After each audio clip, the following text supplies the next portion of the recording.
what if I told you that most cruise passengers waste their first day on the ship because they made critical mistakes before they even stepped on board? The difference between a stressful embarkation and a smooth sailing experience often comes down to knowing just a handful of insider secrets that cruise lines do not advertise. Embarkation Day is one of those experiences that can either set the tone for an incredible cruise vacation or leave you feeling frustrated before your ship even leaves port. After years of observing cruise passengers, talking to industry insiders, and experiencing dozens of embarkations myself, I've learned that the difference between a smooth boarding process and a stressful one usually has nothing to do with luck. It has everything to do with preparation, timing, and knowing the unwritten rules that experienced cruisers follow religiously.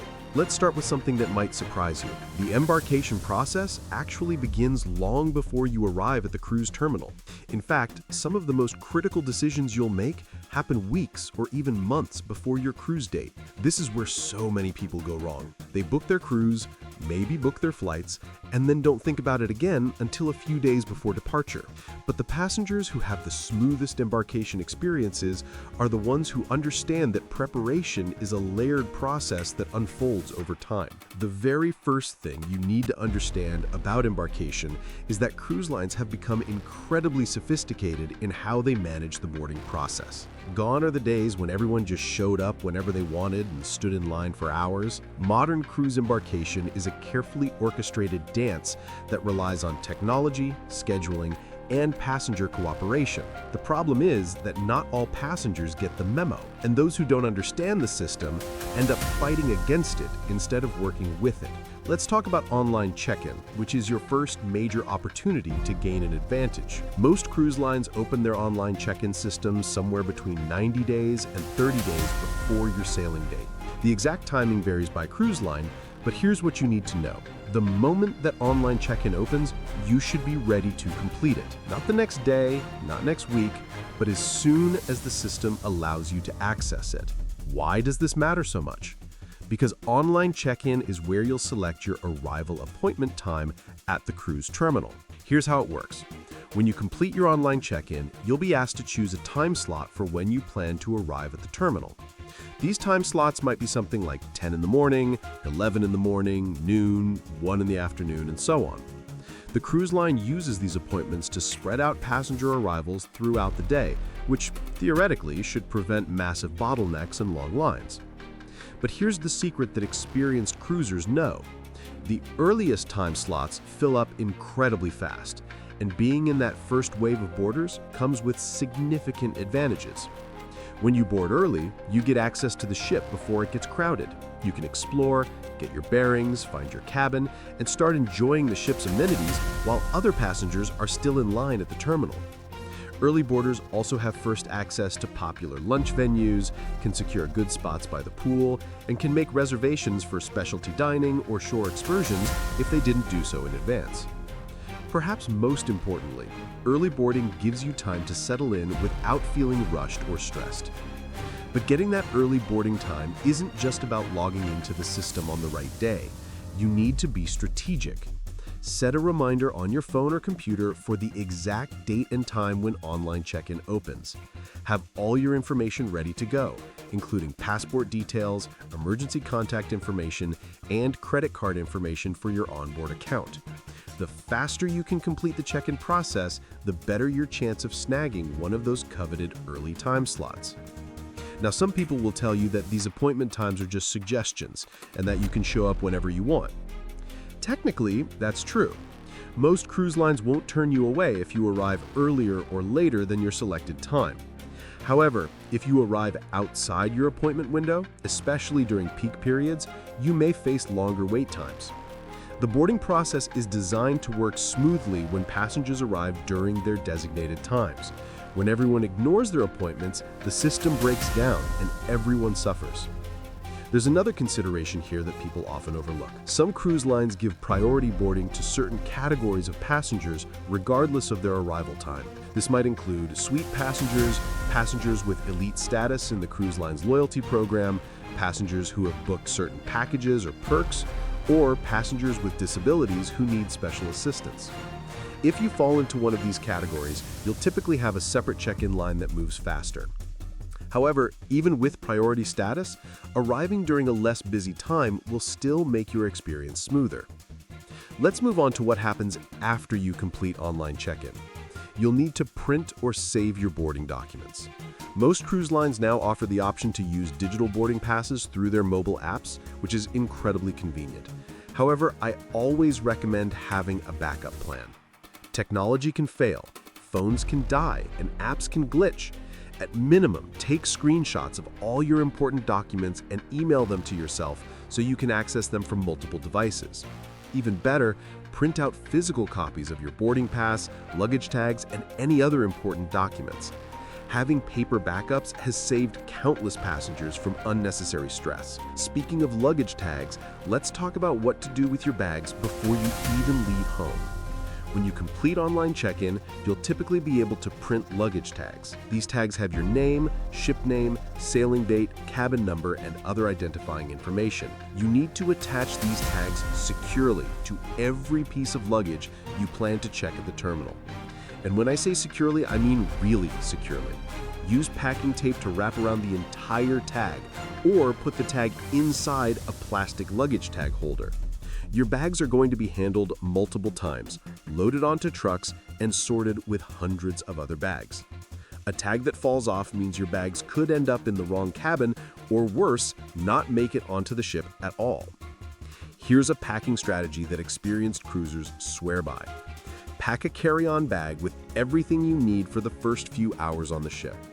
This should include any medications you take, a change of clothes, swimwear, sunscreen, essential toiletries, important documents, valuables, and anything else you can't afford to be without. Why does this matter? Because even though the cruise lines work hard to get everyone's luggage delivered quickly, it can sometimes take several hours before your checked bags arrive at your cabin. If you board at noon and your bags don't arrive until 4 or 5 in the afternoon, you will be very glad you packed that carry-on. You can change into your swimsuit, go enjoy lunch by the pool, and start your vacation immediately instead of sitting in your cabin waiting for your luggage. There's another reason to pack a strategic carry-on. In the unlikely event that your luggage gets delayed, lost, or sent to the wrong cabin, you won't be completely stranded. I've seen passengers who packed everything in their checked luggage, including medications, only to face serious problems when their bags were delayed. Don't let that be you. Your carry-on is your insurance policy. Now let's talk about what to pack in your checked luggage versus your carry-on. This is where people make crucial mistakes. Remember, you're going to be carrying your carry-on bag through the terminal, through security, and around the ship until you get to your cabin. Make sure it's something you can manage comfortably. Don't try to cram your entire wardrobe into a massive carry-on that you can barely lift. At the same time, don't pack prohibited items in your carry-on, especially if you're flying to your cruise port. Cruise line security policies vary, but there are some universal rules. You cannot bring weapons of any kind, illegal drugs, candles, incense, irons, steamers, extension cords without surge protection, or certain types of electrical equipment. Most cruise lines also restrict or prohibit alcohol. The alcohol policy is one that passengers frequently misunderstand. Many cruise lines allow you to bring a limited amount of wine or champagne on board, usually 1 or 2 bottles per cabin, but spirits and beer are typically not allowed. The specific policies vary by cruise line, so check your cruise line's prohibited items list before you pack. If you're bringing alcohol that's allowed, pack it in your checked luggage, not your carry-on, and make sure it's well protected. Wrap bottles in clothes or bubble wrap and put them in the center of your suitcase, surrounded by soft items. A broken bottle of wine in your suitcase is a disaster you want to avoid. Some experienced cruisers use products specifically designed to protect wine bottles in luggage, which can be a worthwhile investment if you plan to bring bottles on board. Let's shift gears and talk about the logistics of getting to the cruise port. This is another area where careful planning can make a huge difference in your embarkation experience. The fundamental question is whether you're going to fly to your departure port or drive there. Both options have advantages and disadvantages, and understanding them will help you make the best choice for your situation. If you're flying to your cruise port, The golden rule is to arrive at least one day before your cruise departs. I cannot stress this enough. Do not book a flight that arrives on the morning of your cruise and plan to head straight to the terminal. This is one of the riskiest decisions you can make as a cruise passenger. Flight delays and cancellations are common, and if your flight is delayed or canceled on embarkation day, you could miss your cruise entirely. Cruise ships leave port on schedule, and they will not wait for you if you're not there. Missing your cruise means losing the entire cost of your vacation with no refund. Arriving a day early gives you a buffer against travel problems. If your flight is delayed or canceled, you have time to work out alternatives and still make it to the ship.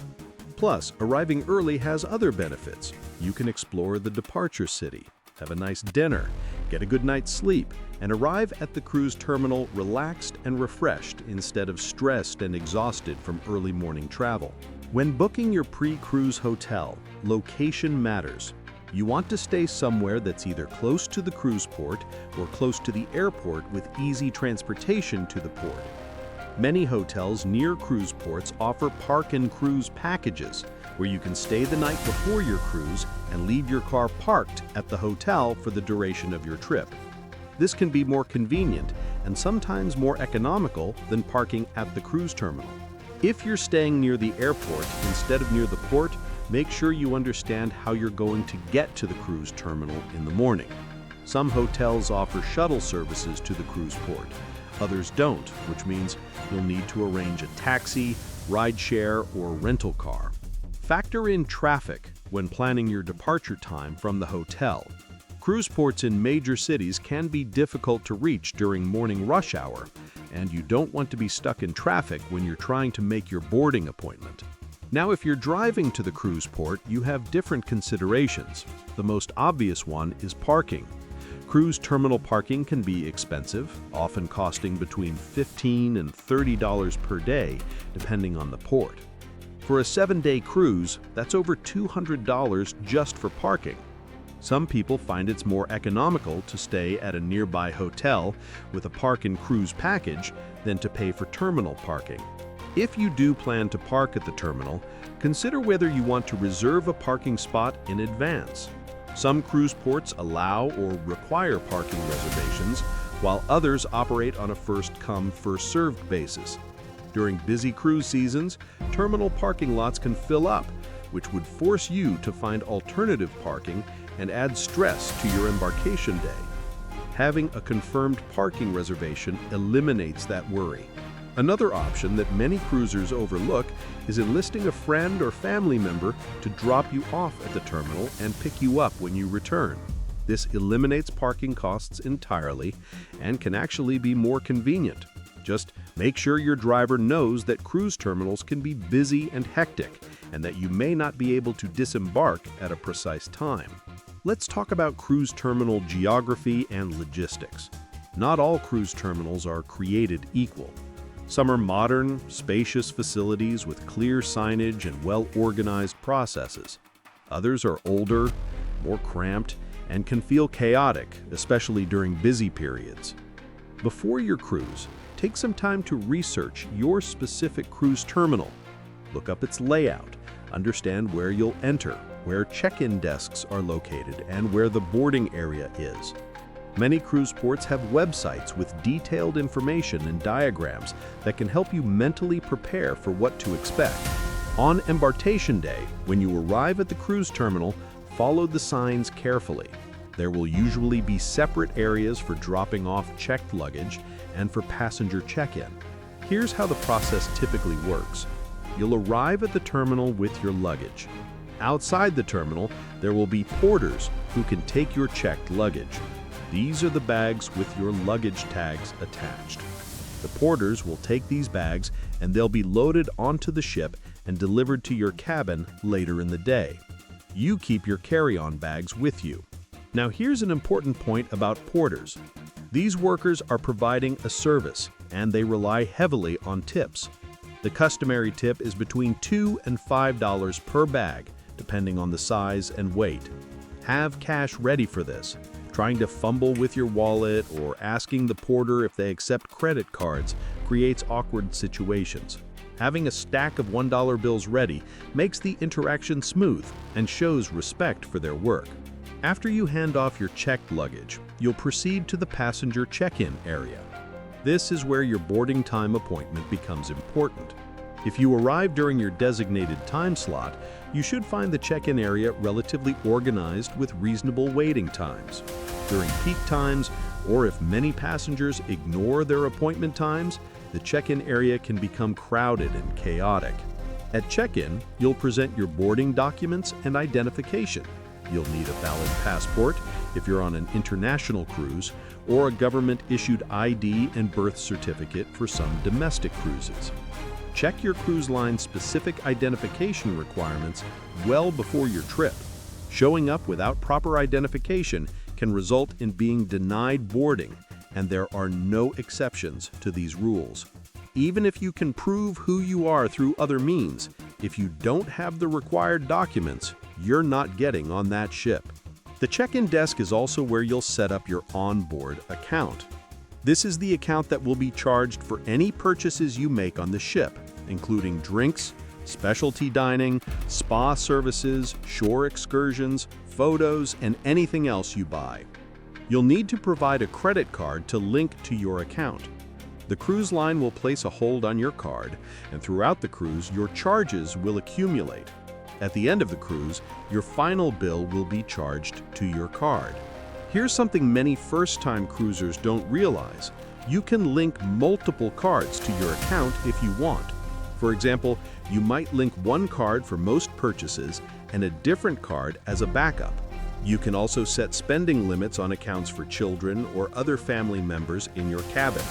These controls can help you manage your budget and avoid unwanted surprises when you see your final bill. After check-in, you'll proceed through security screening. This is similar to airport security, but usually less intensive. You'll place your carry-on bags on a conveyor belt to be X-rayed, and you'll walk through a metal detector. Security personnel are looking for prohibited items, particularly alcohol beyond what's allowed, weapons, and illegal substances. If they find something prohibited in your bag, it will be confiscated. Sometimes you can reclaim confiscated items at the end of the cruise, but not always. To avoid problems, pack smart and know the rules. Once you clear security, you're in the waiting area, where you'll stay until it's time to board the ship. The amount of time you spend in this area varies. If you arrived early and the ship isn't ready for boarding yet, you might wait for a while. If you arrive during peak boarding times and the ship is already accepting passengers, you might proceed directly to boarding. The waiting area typically has seating, restrooms, and sometimes vending machines or small shops. It's not the most exciting place, but it's usually tolerable. When boarding begins, you'll be called by group.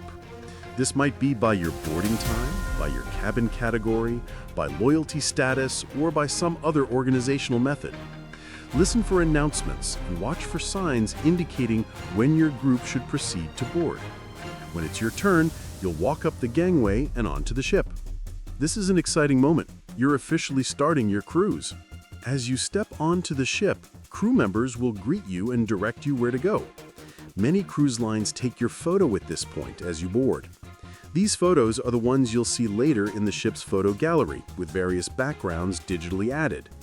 You're not required to purchase these photos, but they can be nice souvenirs. Now, here's where many first-time cruisers make a mistake. They board the ship and immediately try to go to their cabin. Depending on the time you board, your cabin might not be ready yet. Cruise lines typically announce that cabins will be ready by a certain time, often 1:30 or 2 in the afternoon.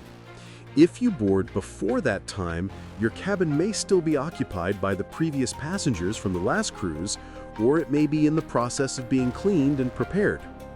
Instead of heading straight to your cabin, this is the perfect time to explore the ship and get oriented. Most ships have a buffet or casual dining area open during embarkation, where you can grab lunch. There are also usually bars serving drinks. Remember, your cruise has officially started, so if you have a beverage package or if certain drinks are included in your fare, you can start enjoying them immediately. Walking around the ship during embarkation is valuable for several reasons. The ship is less crowded than it will be once everyone is boarded. You can find key locations like dining venues, pools, the spa, the fitness center, the theater, and other amenities without fighting through crowds. You can start to build a mental map of the ship's layout, which will make navigating easier throughout your cruise. Ships can be surprisingly large and confusing, especially on your first day. Many new cruisers feel overwhelmed by the size and complexity of modern cruise ships. These vessels can carry thousands of passengers and crew, span multiple decks, and stretch longer than multiple football fields. It's completely normal to feel a bit lost or disoriented at first. That's why spending time exploring during embarkation is so valuable. The more familiar you become with the ship early on, the more comfortable and confident you'll feel for the rest of your cruise. Let's talk about your cabin. When your cabin is ready and you finally go to check it out, there are some important things you should do immediately. First, confirm that your luggage tags were correct and that you're actually in the right cabin. Believe it or not, cabin mix-ups do happen. If something seems wrong, contact guest services right away. Next, do a thorough inspection of your cabin. Check that everything is clean and in working order. Test the lights, the air conditioning or heating, the television, the safe, the bathroom facilities, and anything else in the room. If something isn't working or isn't clean, report it to your cabin steward or guest services immediately. Issues are much easier to resolve on embarkation day than they are several days into your cruise. Look around your cabin and figure out the storage situation. Cabin space on cruise ships is typically limited, especially in inside and ocean view cabins. Efficient packing and organizing will make your stay more comfortable. Most cabins have a closet with shelves and hanging space, drawers under the bed or in other locations, and a small safe for valuables. Unpack strategically, keeping things organized so you can find what you need throughout your week. Here's a tip that experienced cruisers use. Bring some extra hangers if you have a lot of clothes to hang. Cabins usually have a limited number of hangers, and you might need more. You can also bring over-the-door hooks, magnetic hooks for metal walls, a hanging toiletry organizer, and other organizational tools that help maximize your limited space. Just remember that you'll need to pack these items to bring home, so don't go overboard. Take note of your cabin's emergency information. There should be a placard on the back of your cabin door or somewhere else visible that shows your muster station. The muster station is where you'll go for the mandatory safety drill. In the past, these drills required all passengers to physically go to their muster station, wear their life jackets, and listen to safety instructions. Many cruise lines have now modernized this process with a system where you watch a safety video in your cabin or on your device, answer some quiz questions to prove you watched it, and then do a quick check-in at your muster station. Either way, participation in the muster drill is mandatory for all passengers. Don't try to skip it. The crew takes these drills very seriously, and refusing to participate can result in being denied sailing privileges. The muster drill typically happens before the ship leaves port. You'll hear an announcement on the ship's public address system instructing all passengers to complete their muster drill requirements. Follow the instructions carefully. If you have questions or need assistance, crew members will be stationed throughout the ship to help. After the muster drill, you have some time before the ship actually departs, and this is a great opportunity to continue exploring, grab a drink, relax by the pool, or find a good spot to watch the ship leave port. Many passengers love to be out on deck during sail away, watching as the ship pulls away from the dock and begins its journey. It's a symbolic moment that truly marks the beginning of your cruise adventure. There's something magical about sail away. Maybe it's the blast of the ship's horn, or the way the land gradually gets smaller as you head out to sea, or the feeling of leaving your everyday life behind. Whatever it is, don't miss it. Grab a drink, find a spot on an upper deck, and take a moment to soak it in. This is what you worked for, saved for, and planned for. You're finally here. Now let's rewind a bit and talk about some of the pre-cruise planning decisions that impact your embarkation experience. One of the biggest is whether to book your cruise through a travel agent or directly with the cruise line. Both approaches have merits, but a good travel agent can make your embarkation day much smoother. A knowledgeable travel agent who specializes in cruises brings expertise that you simply can't match if you only cruise occasionally. They know the ins and outs of different cruise lines, ships, and itineraries. They can help you choose the right cabin category and location. They can advise you on whether to purchase travel insurance, beverage packages, specialty dining packages, or other add-ons. They can handle your air travel arrangements if you're flying to the cruise port. And if something goes wrong before or during your cruise, they can advocate for you and work with the cruise line to resolve issues. Many travel agents also have access to special promotions, group rates, or amenities that you might not get by booking directly with the cruise line. These can include onboard credit, complimentary specialty dining, beverage packages, or cabin upgrades. Even if the base price of the cruise is the same whether you book through an agent or directly, these added perks can provide significant value. On the other hand, booking directly with the cruise line gives you direct access to their customer service, makes it easier to manage your booking online, and ensures that there's no miscommunication between you, your agent, and the cruise line. Some cruise lines also offer best price guarantees or other promotions for direct bookings. The right choice depends on your comfort level, your experience with cruising, and whether you have access to a good travel agent. Regardless of how you book, there are add-ons and packages you should consider purchasing before your cruise. One of the most popular is a beverage package. Most cruise lines offer packages that include unlimited drinks for a flat daily rate. These can cover alcoholic beverages, specialty coffees, smoothies, premium juices, and bottled water. Whether a beverage package makes sense for you depends on how much you drink and the specific pricing of the package on your cruise. Here's how to do the math. Look at the cost of the beverage package per day. Then estimate how many drinks you typically consume in a day and look up what those drinks cost a la carte on your cruise line. If your a la carte spending would exceed the package price, the package is a good deal. If not, it might be cheaper to pay as you go.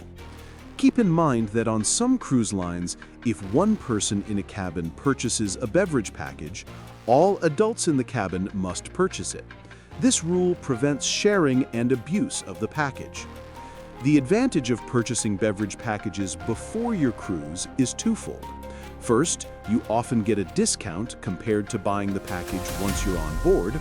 Second, having the package already purchased means one less thing to think about during embarkation. You can board the ship and immediately start enjoying drinks without worrying about the cost of each one. Specialty dining is another popular pre-cruise purchase. Most cruise ships include meals in the main dining room and buffet, but many also have specialty restaurants that charge an additional fee. These might be steakhouses, Italian restaurants, sushi venues, French bistros, or other themed dining experiences.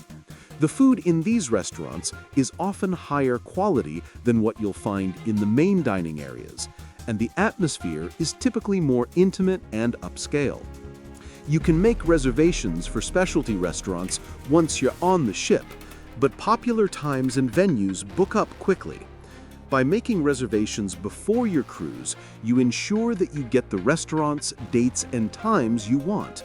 Some cruise lines offer specialty dining packages where you pay a flat rate for multiple specialty meals, which can be more economical than paying a la carte for each dinner. Shore excursions are another area where pre-cruise planning pays off. When your ship stops at a port, you can either explore on your own or book an organized shore excursion. These excursions are tours and activities arranged by the cruise line or their partners. They might include city tours, beach trips, snorkeling adventures, cultural experiences, or more adventurous activities like ziplining or ATV rides. The advantage of booking excursions through the cruise line is that they guarantee you'll get back to the ship on time. If an excursion runs late, the ship will wait for you. If you're exploring independently and you lose track of time or encounter transportation problems, the ship will not wait and you'll be left behind. That's a nightmare scenario that can result in expensive flights and hotels to catch up with the ship at the next port. However, cruise line excursions can be expensive, and you often get a better value by booking excursions independently through local tour operators. The trade-off is that you take on more responsibility for getting yourself back to the ship on time. For experienced cruisers who have researched the ports and local operators, independent excursions work well. For first-time cruisers or those who want the peace of mind that comes with guaranteed return to the ship, booking through the cruise line makes sense. If you're going to book excursions through the cruise line, doing it before your cruise gives you the best selection. Popular excursions sell out quickly, especially on large ships with thousands of passengers. By the time you board the ship and try to book excursions, the ones you want might be full. Pre-booking ensures you get your first choices.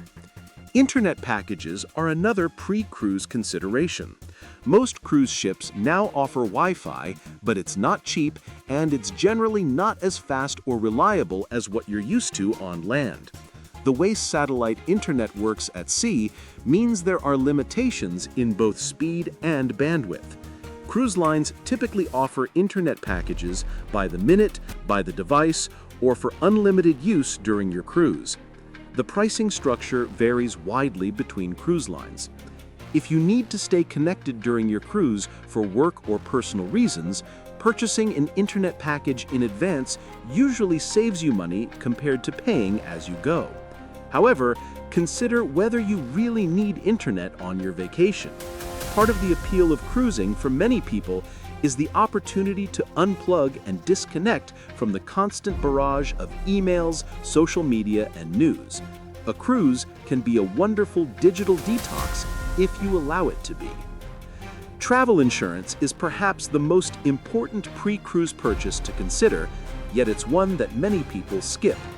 Travel insurance can cover you for trip cancellation or interruption, medical emergencies, medical evacuation, lost or delayed luggage, and other travel mishaps.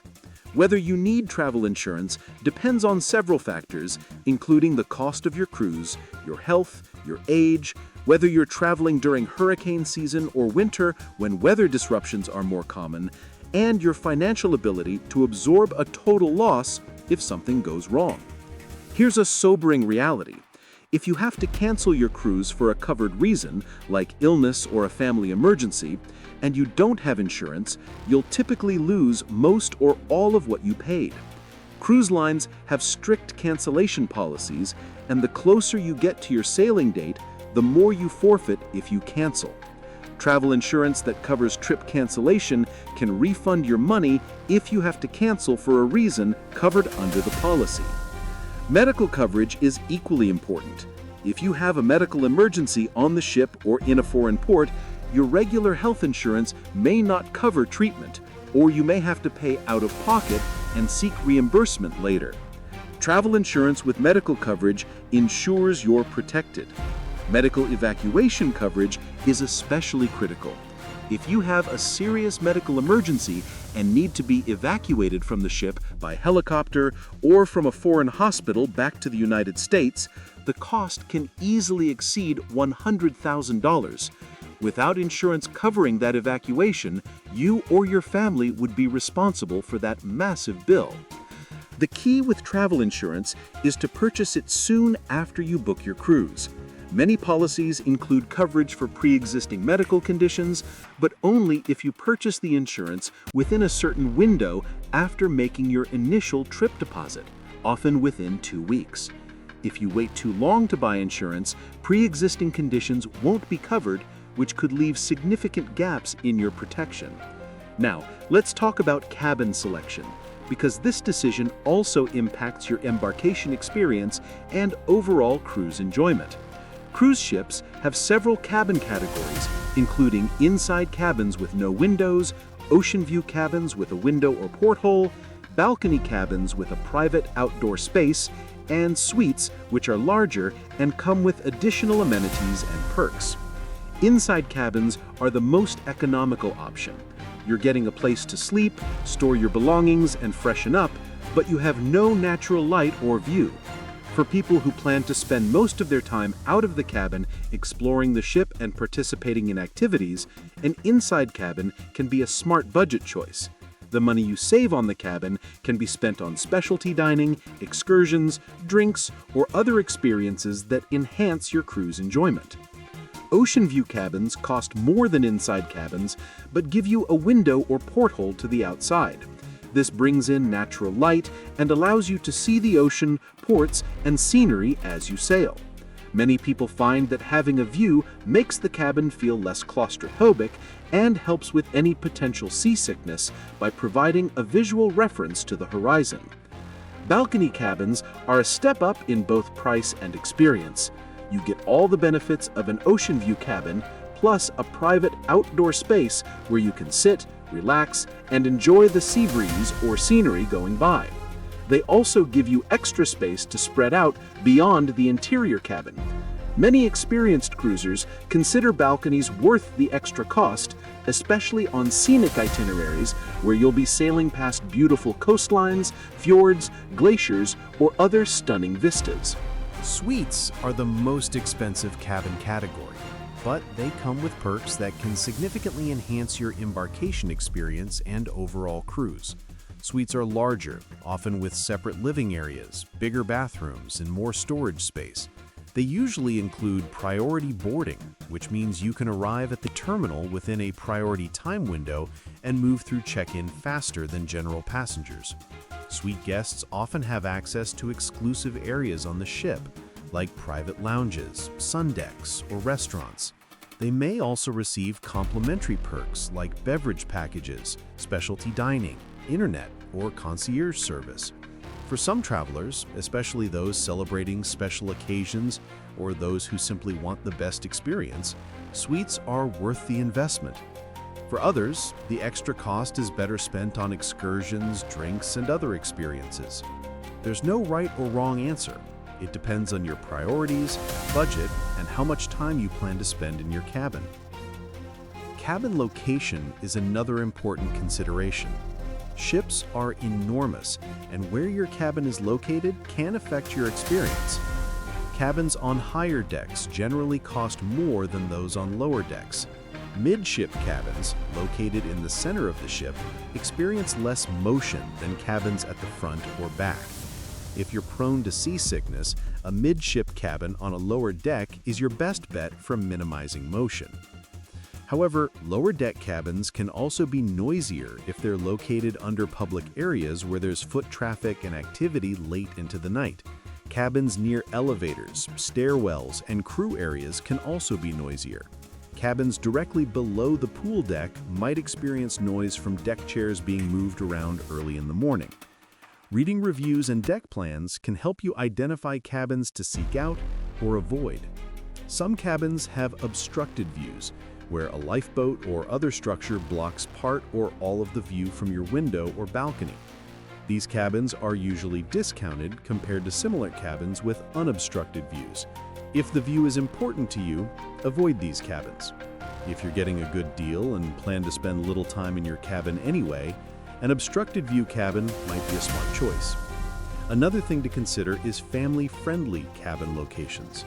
If you're cruising with children, you might want to be near the kids' club and family pool areas for convenience. On the other hand, if you're cruising for a romantic getaway or adult vacation, you might want to be as far from the kids' areas as possible to minimize noise. Let's talk about traveling to the cruise port if you're flying, because this deserves more detailed attention. Choosing which airport to fly into can be a decision in itself. Some cruise ports are served by multiple airports. For example, if you're cruising out of South Florida, you could potentially fly into Fort Lauderdale, Miami, or West Palm Beach, depending on which port your ship sails from and which airport offers better flight options. When booking flights, give yourself plenty of cushion time.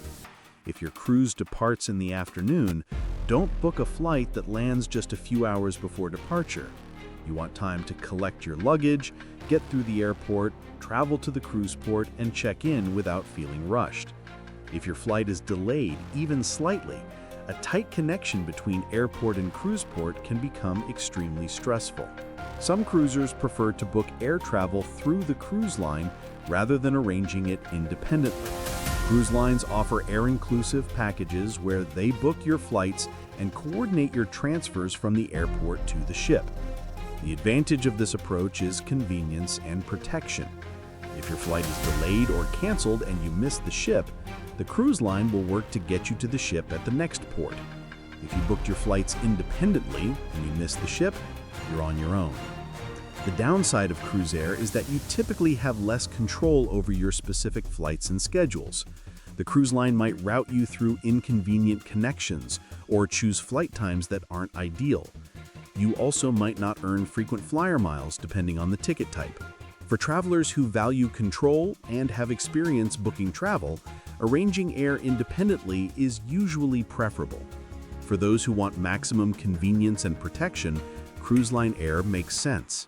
If you're booking flights independently, always book refundable or changeable tickets if possible, or make sure you have travel insurance that covers flight changes. Flexibility is your friend when it comes to cruise travel. If weather, mechanical issues, or other problems affect your flights, you want options to rebook without paying enormous fees. Ground transportation from the airport to the cruise port is another piece of the puzzle.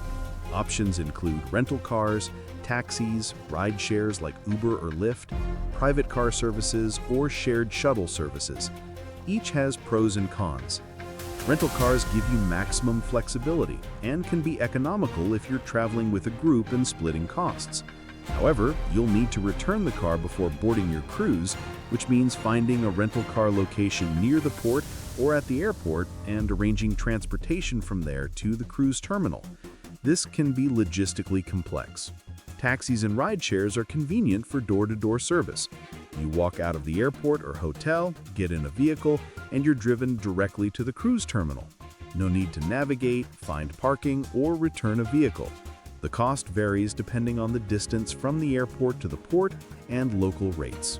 Private car services offer a similar experience to taxis or ride shares, but with more predictability.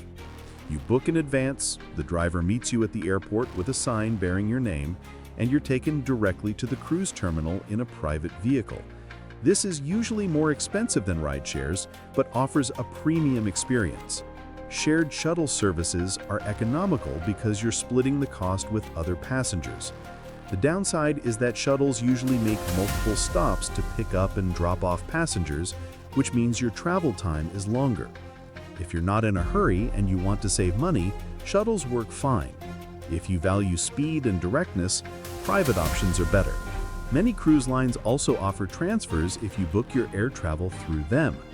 A bus will be waiting at the airport to take cruise passengers directly to the ship. This is convenient and eliminates the stress of arranging your own transportation. But it's not cheap. Depending on the distance and the cruise line, transfers might cost $50 or more per person each way. Let's discuss passport and documentation requirements in more detail, because this is an area where mistakes can be catastrophic. For international cruises, you need a passport book. A passport card is not sufficient because passport cards are only valid for land and sea travel between the United States, Canada, Mexico, the Caribbean, and Bermuda, and they're not valid for air travel. If you need to fly home from a foreign port due to an emergency, or if you miss the ship, a passport card won't help you. Your passport needs to be valid for at least 6 months beyond your return date. Many countries won't allow you to enter if your passport is set to expire within 6 months. Even if the specific countries on your itinerary don't have this requirement, it's best to ensure your passport has plenty of validity to avoid any potential issues. Check your passport well in advance of your cruise. If it's expired or expiring soon, renew it immediately. Passport processing times can vary, and while there are expedited services available for an additional fee, it's better not to rely on rush processing. Give yourself several months to renew a passport if needed. If you're cruising with children, they need their own passports.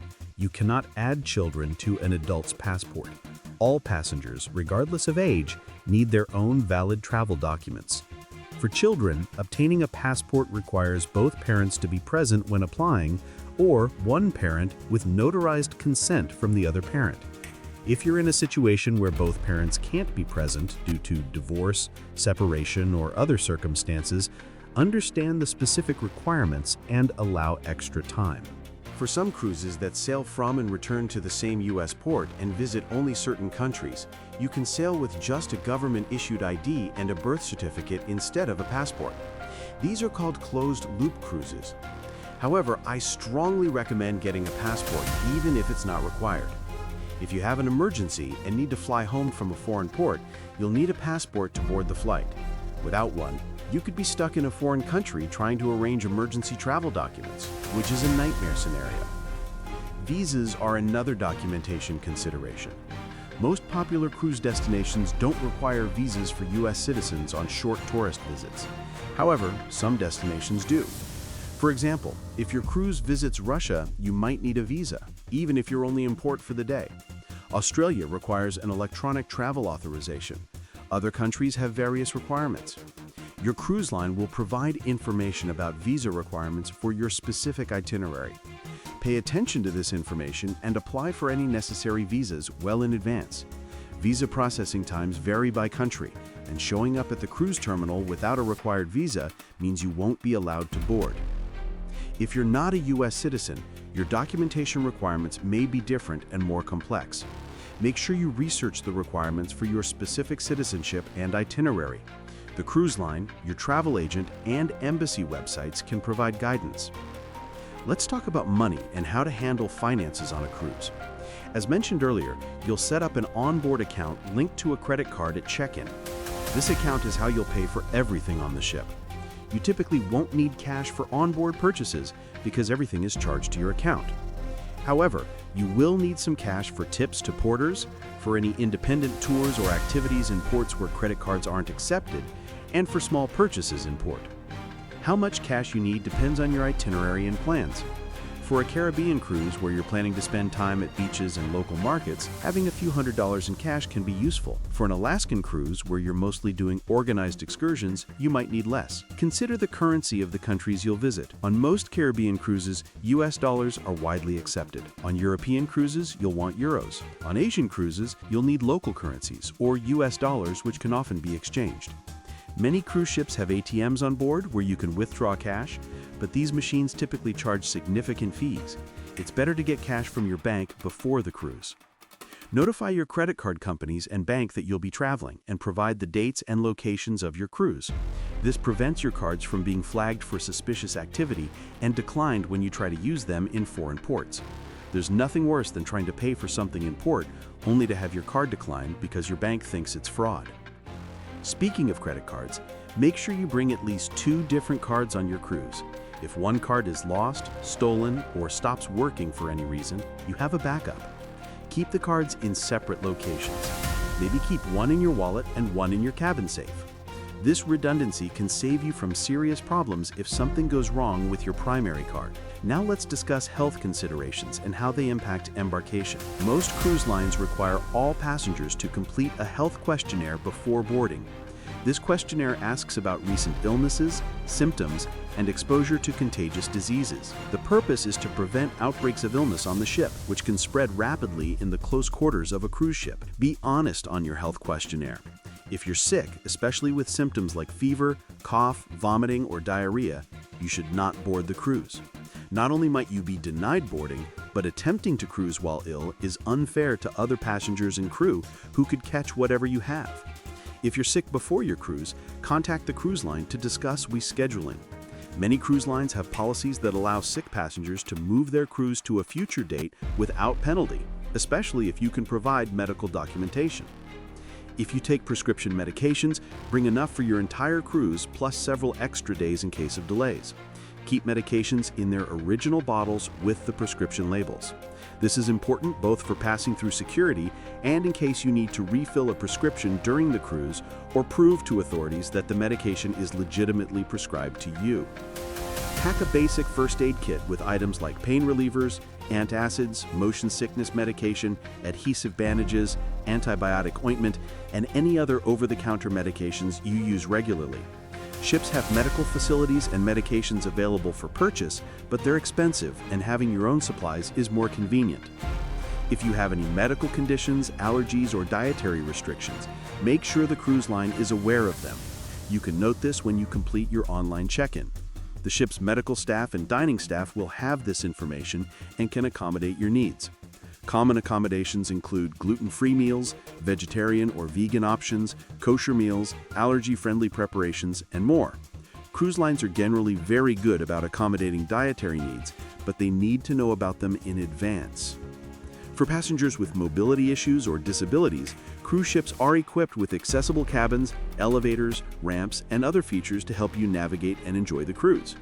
When booking, make sure to request an accessible cabin if you need one and inform the cruise line of any specific equipment or assistance you require. This might include wheelchair assistance, accessible shore excursions, or other accommodations. Let's shift focus to what happens during the first few hours after you board. This time period is valuable and often underutilized by passengers who don't know any better. Smart cruisers use embarkation afternoon strategically. First, if you haven't already made reservations for specialty dining, shows, or other activities, head to guest services or use the cruise line's app to make these bookings. Popular experiences fill up quickly.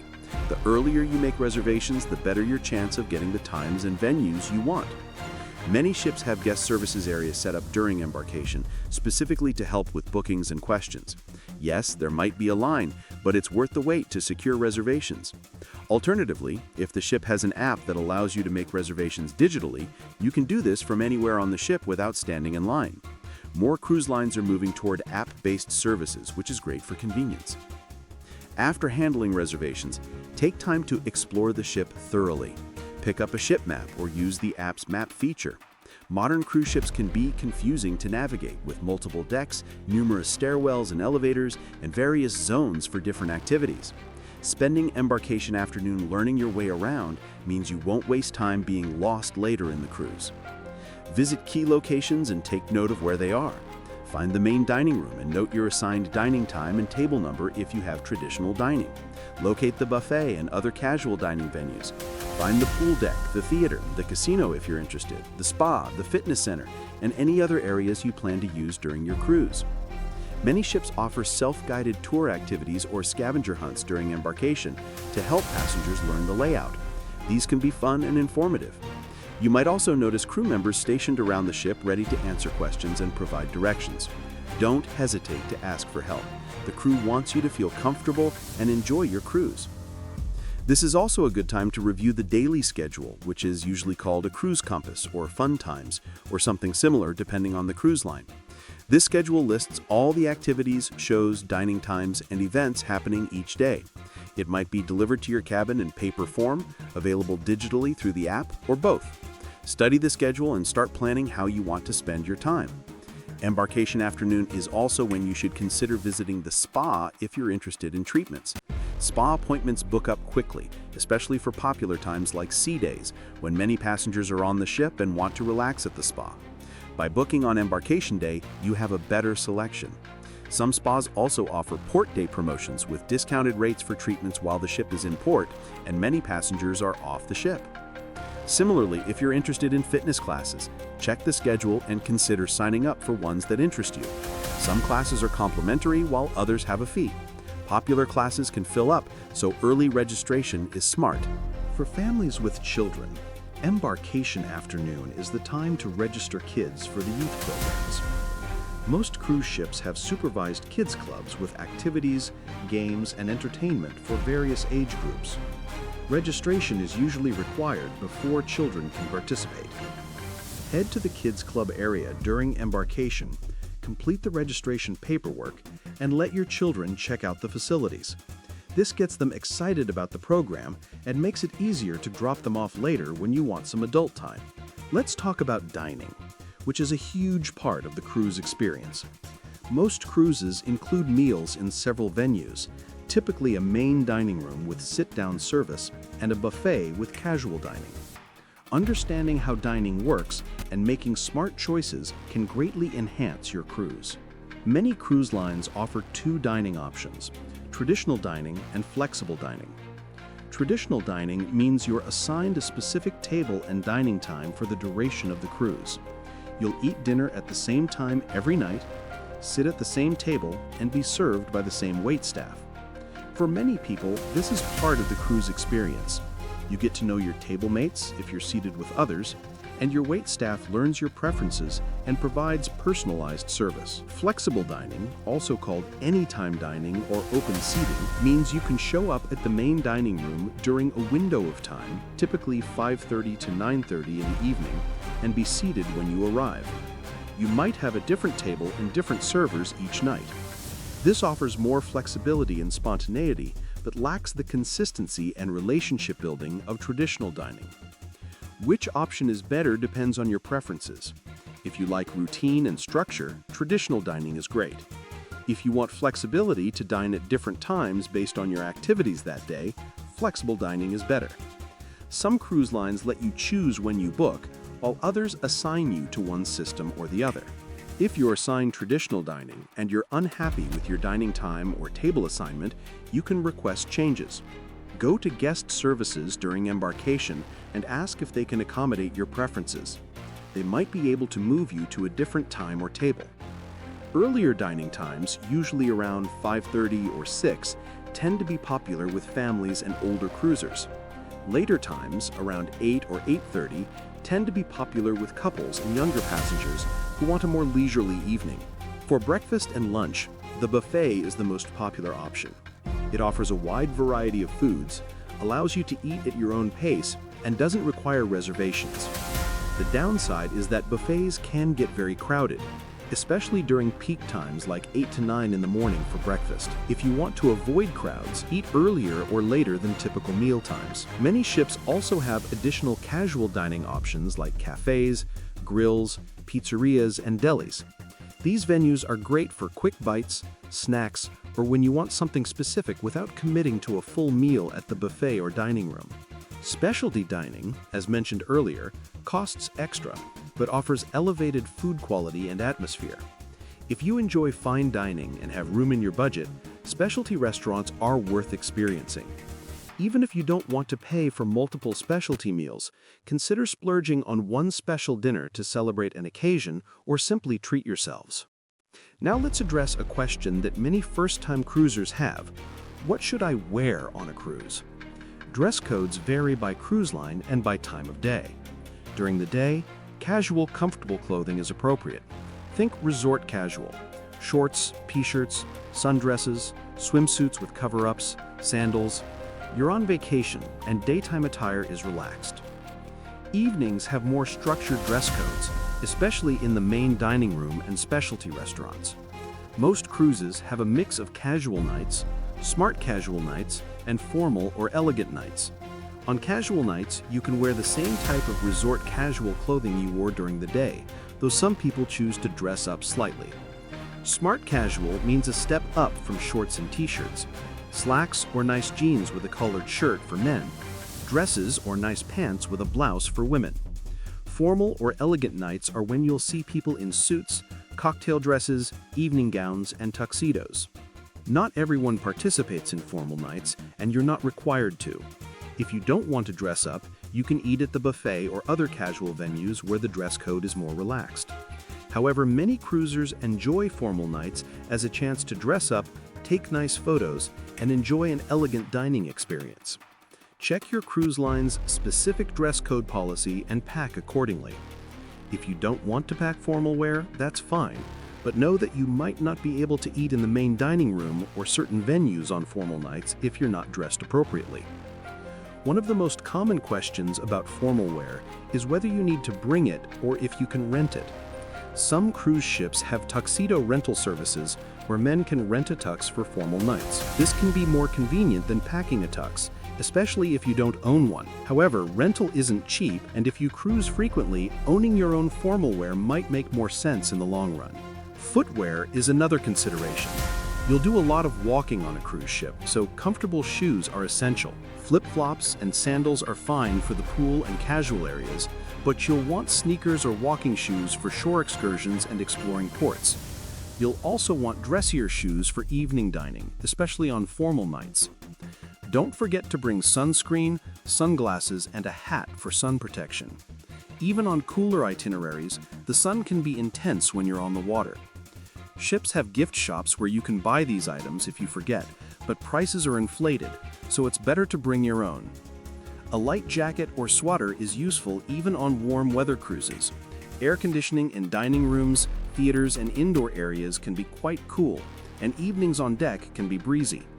On cruises to cooler destinations like Alaska or Northern Europe, you'll need warmer layers, including a waterproof jacket for rainy weather.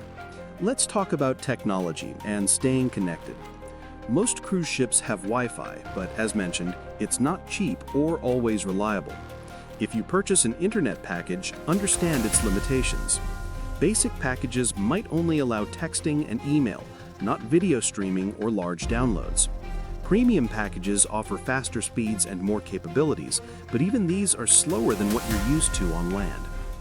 Many cruise line apps allow you to use certain features without purchasing internet.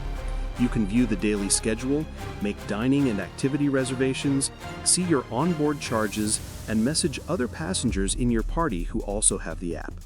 This messaging works through the ship's internal network and doesn't require an internet package. It's incredibly useful for coordinating with travel companions without having to track each other down on a large ship. If you do need to stay connected, consider whether you can limit your connectivity to certain times of day rather than being online constantly. For example, you might check email and messages once in the morning and once in the evening rather than staying connected all day. This can help you save money on internet packages while still staying in touch. Another option is to use internet when you're in port. Many port areas have free or inexpensive Wi-Fi at cafes, restaurants, and tourist information centers. If you have data roaming on your phone plan, you might be able to use your phone's internet when you're in port, though international roaming can be very expensive. Check with your cell phone provider about international plans or options before your cruise. For taking photos and videos, bring a good camera or ensure your smartphone is up to the task.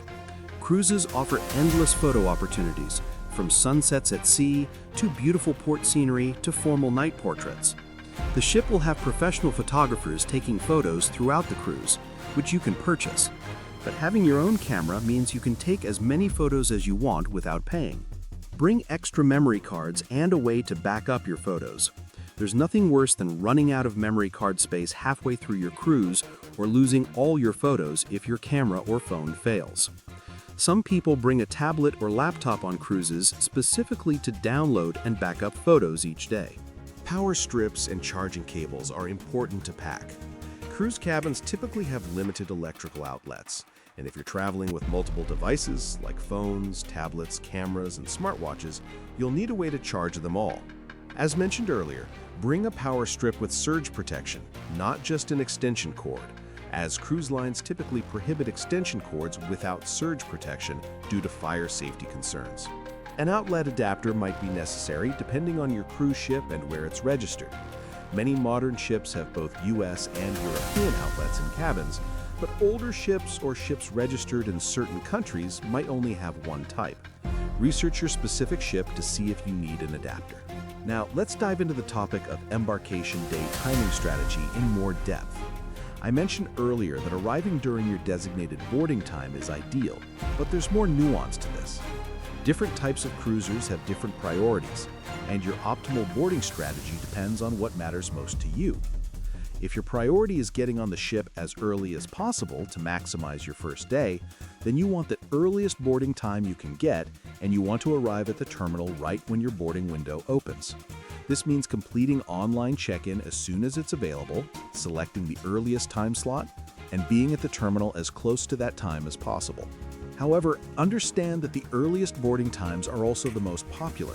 Even if you have an early appointment, if hundreds of other passengers also have early appointments, there will still be lines. The very earliest arrivals might actually experience longer wait times than people who arrive slightly later after the initial rush has been processed. Some experienced cruisers prefer to arrive later in the boarding window, perhaps around noon or 1 in the afternoon.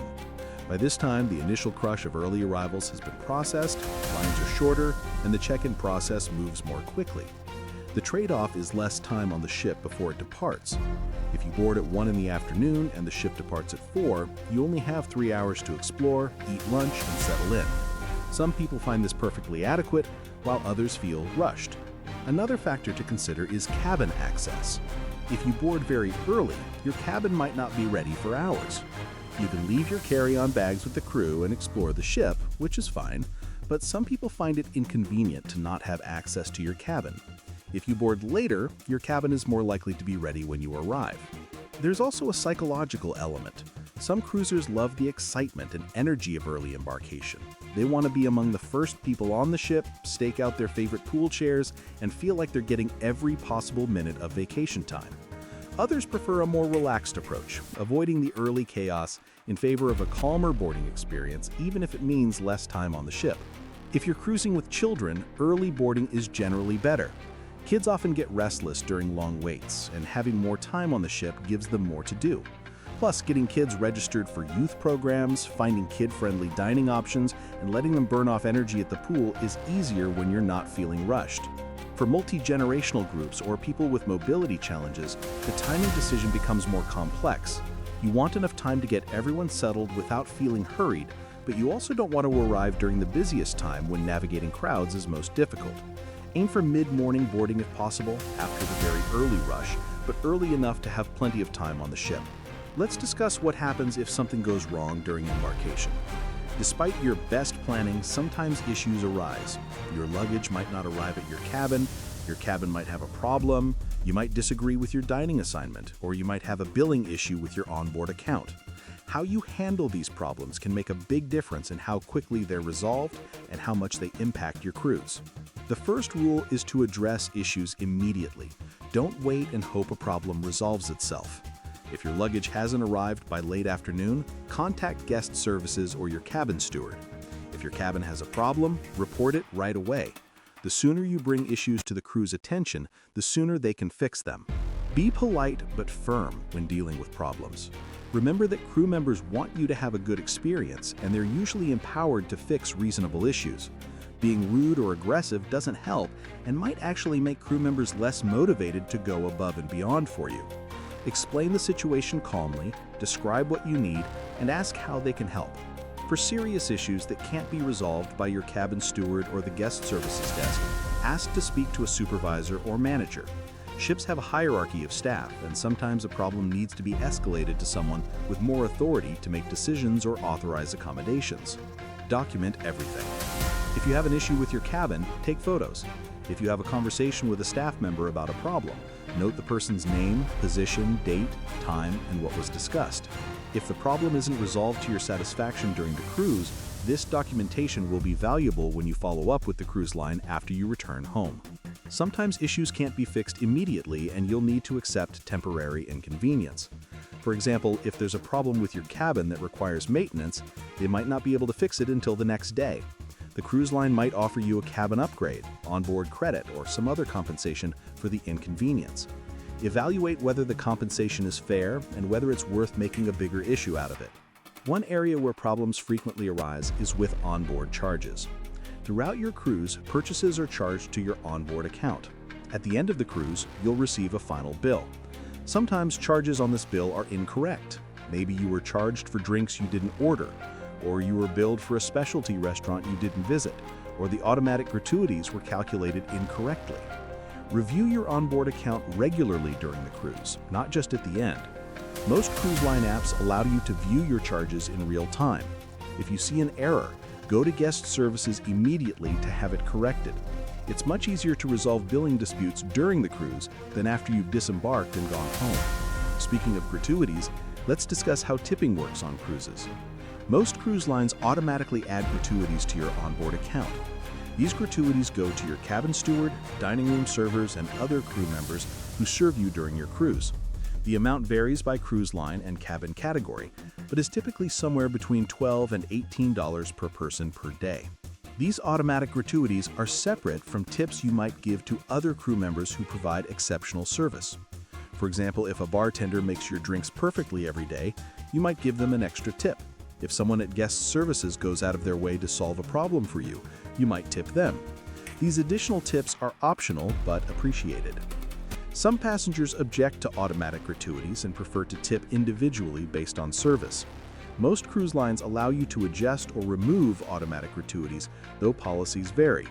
If you want to do this, you need to go to guest services and request the adjustment. Be prepared to explain your reasoning, especially if you want to remove gratuities entirely, as the crew depends on these tips as a significant portion of their compensation.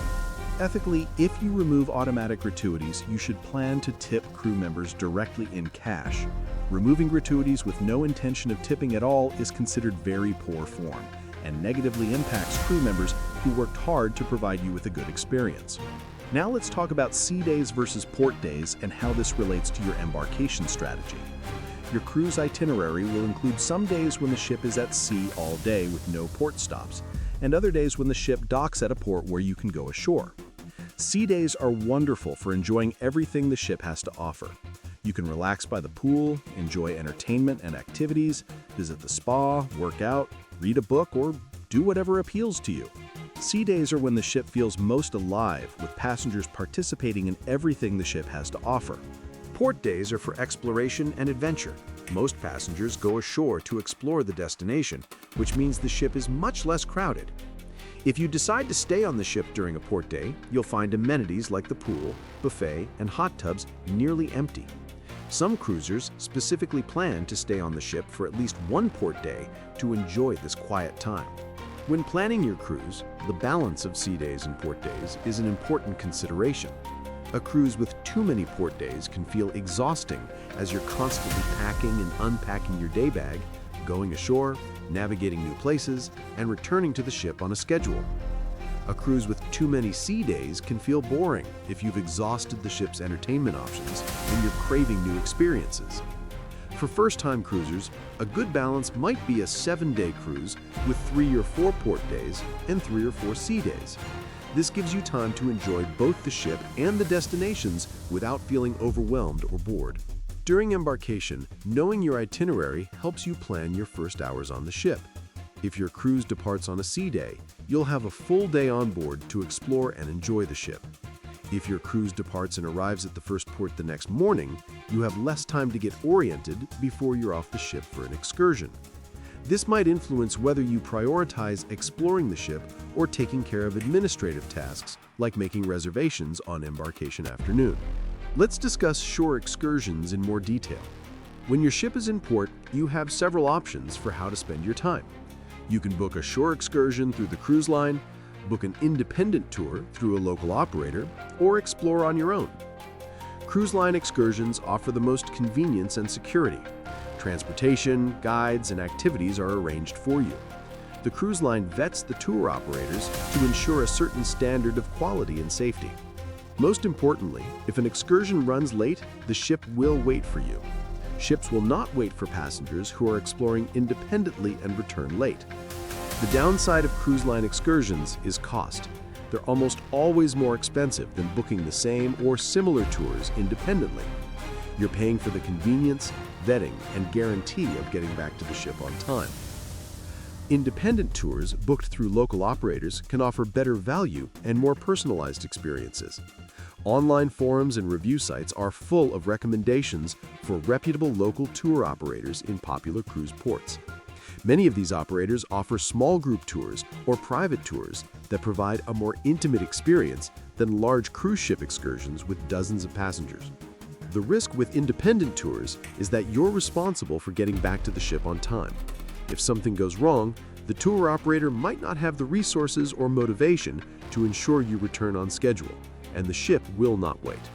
You could be left behind in a foreign port, responsible for arranging your own transportation to catch up with the ship at its next stop. Exploring on your own gives you maximum flexibility and can be the most economical option. You can walk around port towns, visit attractions at your own pace, eat at local restaurants, and shop at markets. Many cruise ports are designed for tourism, with shops, restaurants, and attractions within walking distance of where the ship docks. The challenge with independent exploration is that you need to be organized and aware of time. You must be back at the ship well before the all-aboard time, which is when the ship stops allowing passengers to reboard.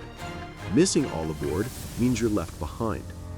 Smart independent explorers set multiple alarms, keep track of time carefully, and build in a significant buffer to get back to the ship.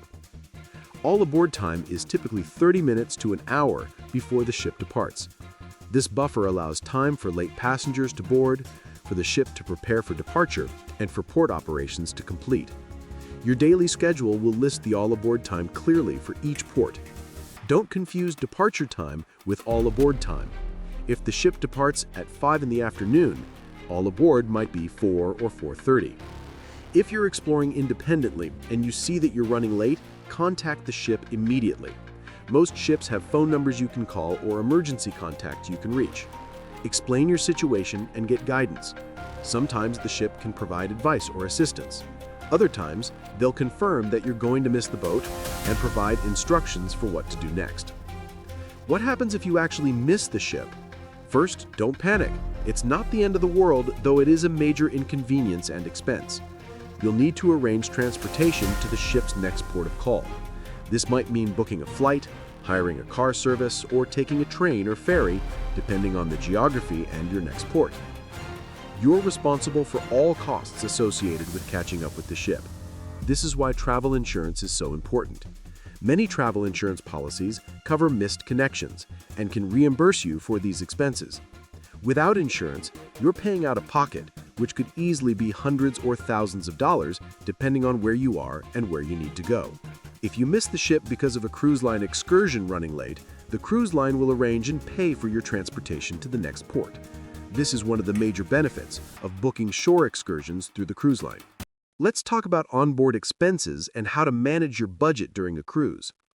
It's easy to overspend on a cruise because you're not using physical money for most purchases.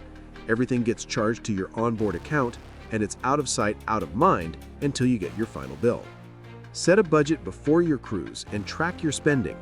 Most cruise line apps show your current charges so you can monitor what you're spending. Check your account every day or two and make sure you're staying within your budget. Common areas of overspending include drinks, specialty dining, shore excursions, spa treatments, photos, and casino gambling. Drinks can add up fast if you don't have a beverage package. Alcoholic drinks on cruise ships typically cost between $8 and $15 each. If you have 2 or 3 drinks per day, that's $20 to $40 per day per person. Over a week, that's several $100s. Specialty dining is another area where costs accumulate. Each specialty restaurant might charge between $30 and $75 for each person. If you dine at specialty restaurants multiple times during your cruise, that's a significant expense on top of your cruise fare. Shore excursions are often one of the biggest added expenses. A half-day excursion might cost $50 to $150 per person. A full-day excursion or something adventurous like scuba diving or helicopter tour could be $200 or more per person. If you're a family of 4 doing multiple excursions, this could easily add thousands of dollars to your vacation cost. Spa treatments are luxurious but pricey. Massages might start around $150 for 50 minutes and go up from there for longer treatments or specialty services. Spa packages can help reduce costs if you're planning multiple treatments. The onboard photographer will take your photo at various times and locations throughout the cruise. These professional photos are displayed in the photo gallery, and you can purchase prints or digital packages. Photo prices vary, but are typically expensive. A single 8x10 print might cost $20 to $30. Digital packages with multiple photos might cost a few $100s. Casino gambling is entirely optional, but if you enjoy it, set a strict limit on how much you're willing to spend and stick to it. Casinos are designed to separate you from your money, and the house always has an advantage. Treat any money you spend in the casino as entertainment expense, not an investment. Shopping on the ship is another potential budget buster. Ships have duty-free shops selling jewelry, watches, liquor, perfume, and souvenirs. While some items may be priced competitively, others are not. Don't assume that duty-free means cheap. Compare prices with what you'd pay at home before making significant purchases. One strategy for managing onboard expenses is to prepay as much as possible before your cruise. Purchase beverage packages, specialty dining packages, and shore excursions before you board. This locks in the price, often at a discount compared to onboard prices, and helps you avoid impulse spending during the cruise. Another strategy is to bring cash for tips, small purchases in port, and to limit your discretionary spending.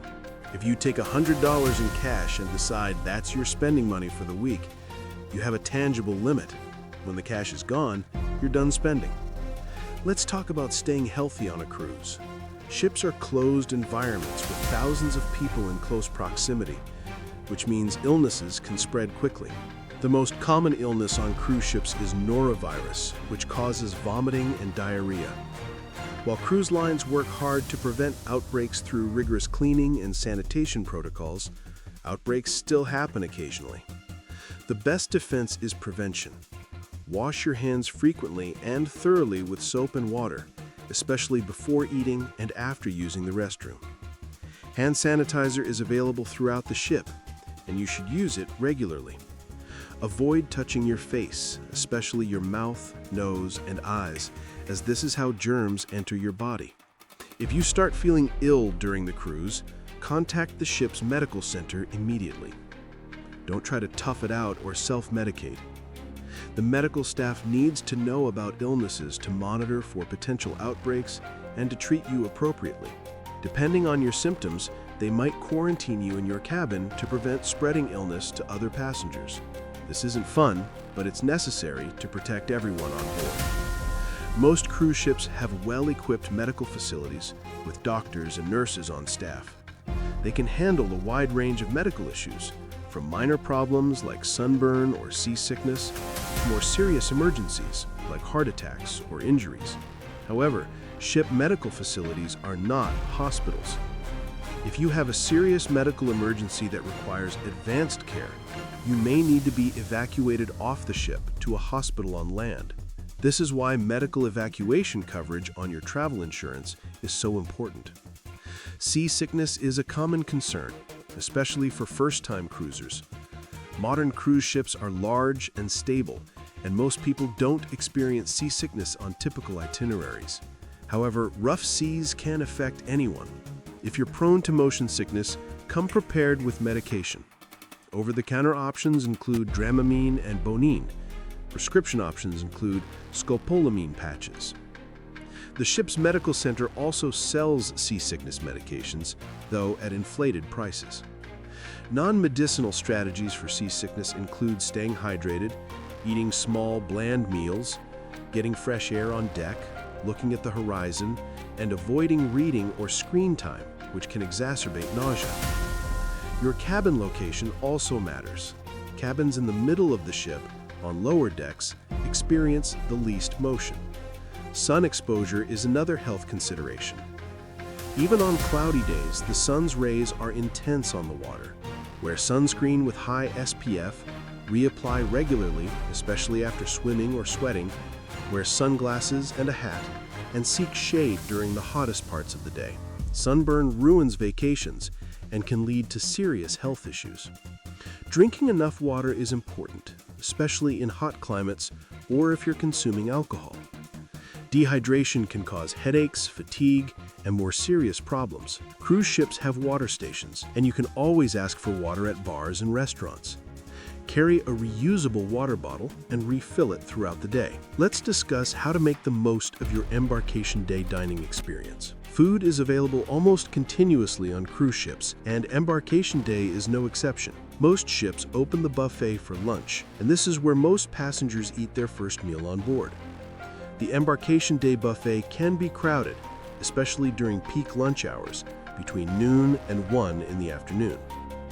If you board early and head straight to the buffet when it opens, you'll find it less crowded and more enjoyable. Alternatively, if you board later in the afternoon, the lunch crowd will have dispersed. Some ships also have specialty venues open during embarkation offering complimentary lunch. For example, there might be a grill by the pool serving burgers and hot dogs, a deli offering sandwiches, or a pizzeria. These venues are often less crowded than the main buffet and can be great alternatives. If you arrive at the terminal very early and haven't eaten breakfast, ask at guest services if breakfast is still being served. If you've boarded late afternoon and missed lunch, don't worry. Most ships have food available all afternoon, whether it's the buffet remaining open, snack venues, or room service. Speaking of room service, Most cruise lines offer complimentary room service for certain items like continental breakfast, sandwiches, and snacks. Other items might have a delivery fee. Room service can be wonderful for a leisurely breakfast on your balcony, a late-night snack, or when you don't feel like going to a dining venue. Check the room service menu in your cabin or on the app to see what's available and what charges apply. For your first dinner on the ship, you'll eat at your assigned time and table if you have traditional dining, or you'll go to the main dining room during the anytime dining window if you have flexible dining. Some people prefer to skip the main dining room on embarkation night and eat at the buffet or a casual venue. This is perfectly fine. Embarkation day can be tiring, and a casual dinner might be more appealing than a formal sit-down meal. Now, let's discuss connecting with other passengers. Cruising can be a very social experience if you want it to be, or you can keep to yourself if you prefer. There's no right or wrong approach. If you're interested in meeting people, traditional dining with assigned seat is a great way to connect. You'll sit with the same people each night, share conversations, and potentially form friendships that last beyond the cruise. Some people find this aspect of traditional dining to be one of their favorite parts of cruising. If you're seated with people who aren't a good match, you can request a table change. Go to guest services and explain that you'd like to be moved. They might be able to accommodate you, especially early in the cruise. Many cruise ships have hosted social events for different passenger groups. There might be solo traveler meetups, singles mingles, LGBTQ gatherings, or meetups for members of the cruise line's loyalty program. These events are great opportunities to meet people with shared interests or circumstances. Social media groups and online forums for specific cruises are another way to connect. Before your cruise, search for Facebook groups or message boards dedicated to your sailing. You can introduce yourself, ask questions, and potentially arrange meetups with other passengers during the cruise. Some passengers organize unofficial events like cabin crawls, where groups move from cabin to cabin, socializing and having drinks. These can be fun if you're outgoing and enjoy meeting new people. If you're more introverted or prefer privacy, you can politely decline invitations to these events. The balance of social interaction versus privacy is yours to control. Don't feel obligated to be constantly social if that's not your style. Cruising is your vacation, and you should spend it however makes you happy. Let's talk about enrichment activities and entertainment on embarkation day and throughout your cruise. Ships offer incredible array of activities, shows, classes, and entertainment. From art auctions to cooking demonstrations to trivia contests to Broadway-style productions, there's always something happening. Your daily schedule lists all activities and their times. Look it over each day and plan what you want to attend. Some activities require reservations or sign-ups, while others are drop-in. Popular activities often include trivia contests, pool games, dance classes, wine tastings, art classes, fitness classes, educational lectures, cooking demonstrations, and more. These activities are usually complimentary, though some like wine tastings or specialty classes might have a fee. Evening entertainment is a highlight of cruising. The main theater typically has a production show each night featuring singers, dancers, and elaborate staging. These shows are included in your cruise fare and are often very high quality. Arrive early to get good seats, as shows can fill up. Other evening entertainment might include comedians, magicians, musicians, tribute acts, and variety performers. Ships often have multiple entertainment venues, so you might have several options each evening. The casino opens once the ship is in international waters, and it's available throughout the cruise. Even if you don't gamble, casinos can be fun to walk through and observe. If you do gamble, remember to set limits and stick to them.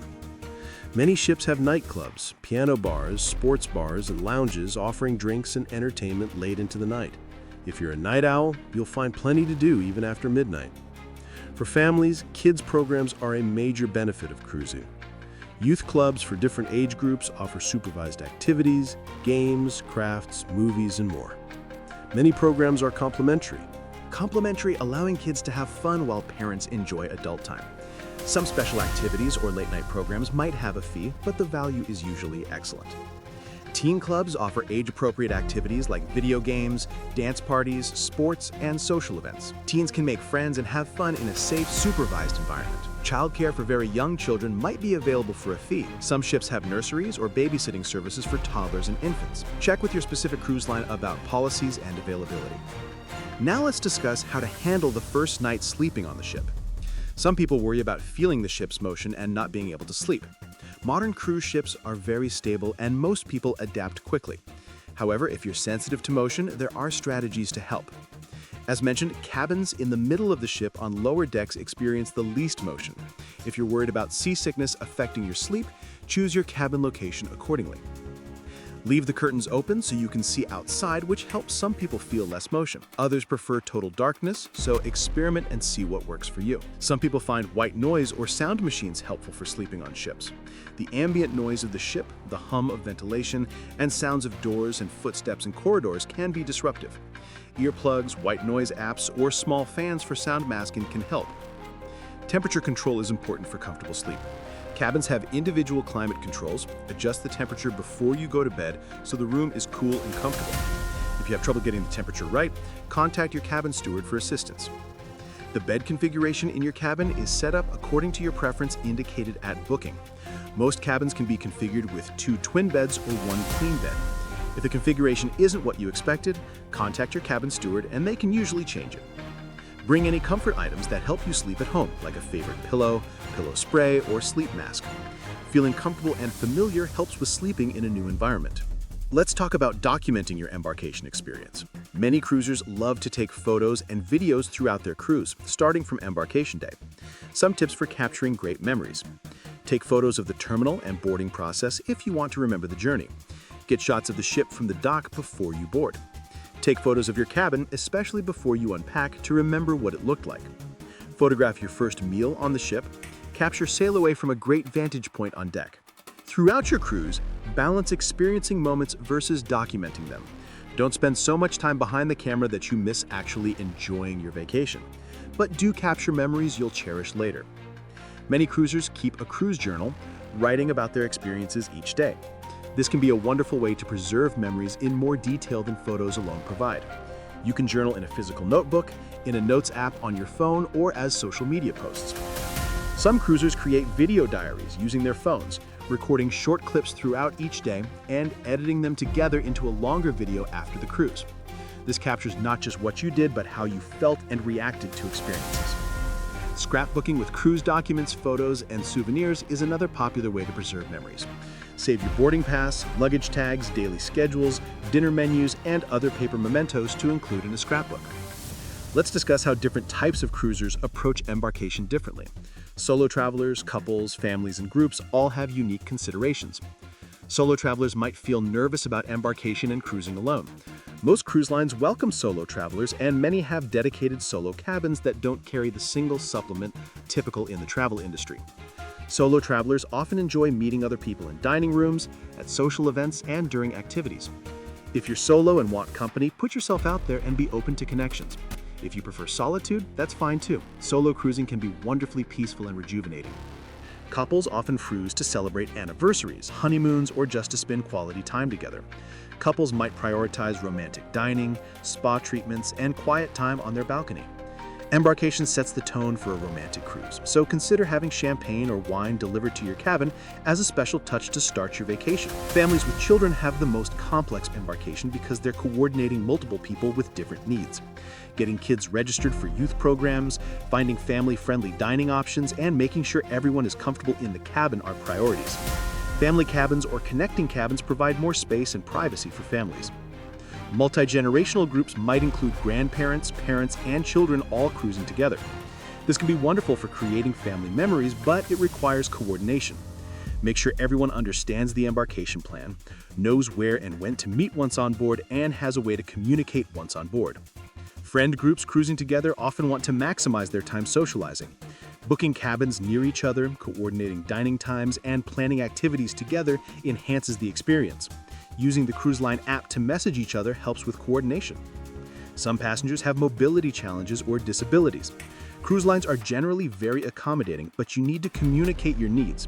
Accessible cabins, elevator access, wheelchair assistance in ports, and other accommodations are available. Embarkation can be physically demanding with walking and standing, so if you need assistance, request it and use services like wheelchair assistance through the terminal. For older passengers or those with health concerns, cruising can be ideal because everything is in one place and you don't have to constantly pack and move to new hotels.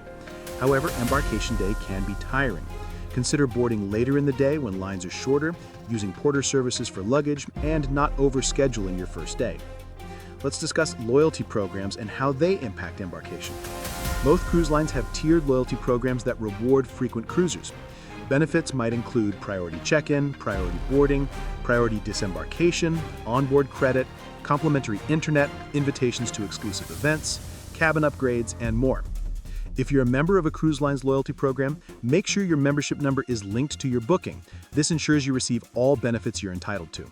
Status benefits often make embarkation significantly smoother and less stressful. If you're a member of a cruise line's loyalty program, make sure your membership number is linked to your booking. Some cruise lines allow you to earn status or points when sailing on partner cruise lines within the same corporate family. Make sure you're maximizing your loyalty program benefits across all your cruising. If you're new to cruising, don't worry about status levels yet. Focus on having a great first cruise experience. If you enjoy it and cruise again, you'll naturally accumulate status over time. Most programs have tiers based on number of cruises, number of cruise days, or total money spent. As you cruise more, you'll climb the tiers and unlock more benefits. Now let's talk about cultural considerations and etiquette on cruises. Cruise ships are international environments with passengers and crew from around the world. Being culturally sensitive and following general cruise etiquette makes the experience better for everyone. Dress appropriately for different areas of the ship. Swimwear and cover-ups are fine for pool areas, but not for dining venues. Shoes and shirts are required in most indoor areas. Following the dress code for dining rooms shows respect for other passengers and crew. Be mindful of noise, especially in cabin corridors and near your cabin. Sound carries, and other passengers might be sleeping or relaxing. Late-night conversations in hallways, slamming doors, and loud television or music in your cabin can be disruptive. Earplugs, white noise apps, or small fans for sound masking can help. Be respectful of personal space, especially in crowded areas like the buffet and elevators. Don't crowd other passengers or cut in line. Hold the elevator for people who are approaching. Be punctual for excursions, dining reservations, and other scheduled activities. When you're late, you're keeping other people waiting. Tip appropriately and graciously. Crew members work incredibly hard and rely on tips as a significant part of their income. Recognize their efforts with fair compensation and words of appreciation. Be patient and kind with crew members. They're doing their best to serve thousands of passengers, and they're often far from home working long hours. If you have a complaint or problem, address it respectfully. Respect other passengers' experiences. Not everyone wants to party late into the night or hear your loud conversations at breakfast. Read the room and adjust your behavior to the setting. Follow rules and policies. If smoking is only allowed in designated areas, don't smoke elsewhere. If certain behaviors are prohibited in pools or hot tubs, follow those rules. If photography is prohibited during shows, put your phone away. Be environmentally conscious. Cruise lines have policies about waste disposal, water conservation, and environmental protection. Follow these policies and do your part to minimize environmental impact. Let's discuss the logistics of managing prescriptions and medical needs during embarkation and your cruise. If you take prescription medications, bring enough for your entire cruise plus extra days in case of delays. Keep medications in original bottles with pharmacy labels showing your name, the drug name, dosage, and prescribing doctor. This is important for passing through customs and for ship security. Pack medications in your carry-on bag, not your checked luggage. If your checked luggage is delayed, you'll still have your essential medications. Some passengers even split medications between carry-on and a spouse's bag as extra insurance. If you need refrigerated medications like insulin, your cabin has a small refrigerator where you can store them. Inform the cruise line at booking if you have special medication storage needs so they can ensure your cabin is properly equipped. If you run out of medication during the cruise or need a refill, the ship's medical center might be able to help, but don't count on it. They may not stock your specific medication or may only be able to provide a limited supply. It's much better to bring everything you need from home. For passengers with serious medical conditions, consider bringing a letter from your doctor explaining your condition and treatments. In a medical emergency, this information can be valuable to the ship's medical staff.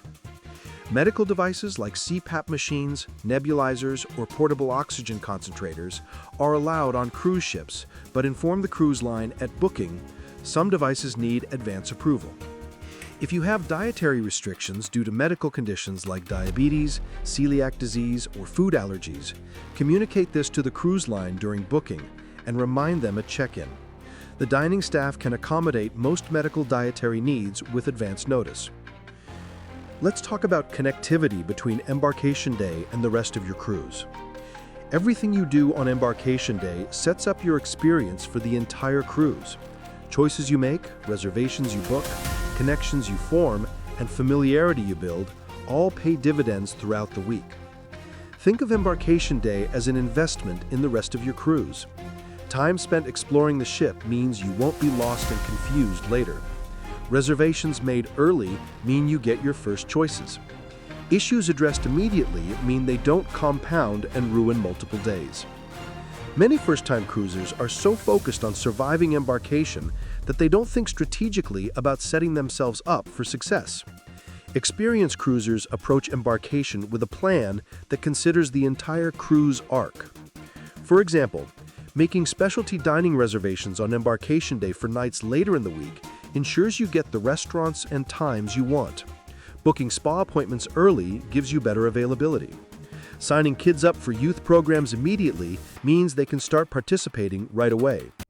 Introducing yourself to your cabin steward establishes a relationship that pays off when you need something later. Some embarkation day tasks have deadlines. Shore excursions might have a cutoff time for booking. Some ships require advance reservations for popular shows or dining experiences. Missing these deadlines means missing opportunities. Your embarkation day mindset should be part excited anticipation, part strategic planning, and part relaxed flexibility. Yes, you want to accomplish certain things and set yourself up for a great cruise, but you also want to start your vacation mindset, let go of stress, and begin enjoying yourself. One way to balance these competing priorities is to divide embarkation afternoon into time blocks. Maybe the first hour or two after boarding, you handle logistics, exploring the ship, making reservations, addressing any issues with your cabin. Then you shift into vacation mode. Grab lunch, have a drink, relax by the pool, enjoy the sail away. This structured approach ensures you get important things done without letting them dominate your entire first day. Remember that embarkation day is important, but it's just one day. Even if things don't go perfectly, you have the rest of your cruise to have a wonderful time. Don't let embarkation stress or problems overshadow your whole vacation. Roll with it, adapt, and focus on enjoying yourself. Let's talk about what experienced cruisers pack that newbies often forget. Beyond the basics of clothes, toiletries, and medications, there are smaller items that can significantly improve your cruise experience. A power strip with surge protection for charging multiple devices. A magnetic hook or over-door hooks for hanging bags and towels in your cabin. Highlighters for marking activities in the daily schedule. A small backpack or day bag for shore excursions. Waterproof phone case or pouch for pool and beach days. Binoculars for wildlife spotting and scenic viewing. Travel-size packets of detergent for washing small items in your cabin sink. Ziploc bags in various sizes for keeping items dry and organized. A lanyard for your cabin key card so it's always around your neck and hard to lose. Many cruisers consider this essential. Some even say the lanyard is the unofficial uniform of cruisers. Reusable water bottles to fill at water stations instead of constantly buying bottled water. Sunscreen, aloe vera gel, after sun lotion, and lip balm with SPF. These items are expensive in the ship's shop. A nightlight or small flashlight for navigating your cabin at night without waking your roommate. Cabins can be very dark, especially inside cabins with no windows. Earplugs and a sleep mask if you're sensitive to noise and light. Your cabin might face a promenade with noise, or your roommate might come in late. Hangover remedies if you plan to enjoy the beverage package. Headache medicine, antacids, and electrolyte packets can save a morning after overindulging. motion sickness bands, seasickness pills, or ginger candies if you're prone to motion sickness. Copies of important documents like passport, travel insurance policy, and cruise documents stored separately from the originals. Digital copies saved in cloud storage or emailed to yourself provide another backup layer. A small first aid kit with basics like pain relievers, antihistamines, anti-diarrheal medication, antacids, bandages, antibiotic ointment, and any other over-the-counter medications you use regularly. If you enjoy wine, a corkscrew for opening bottles you bring on board. Most cruise lines allow you to bring a bottle or two of wine, but they don't provide openers in the cabin. Some cruisers bring collapsible cooler bags for bringing home items from ports or keeping drinks cold on beach days. These fold flat in your luggage when not in use. Others bring laundry bags for separating dirty clothes. Most ships offer laundry service for a fee or self-service laundromats on some ships, and having your clothes pre-sorted makes this easier. Experienced cruisers often bring small thank you gifts for their cabin steward and other crew members who provide excellent service. This might be chocolates, small gifts from home, or extra cash tips.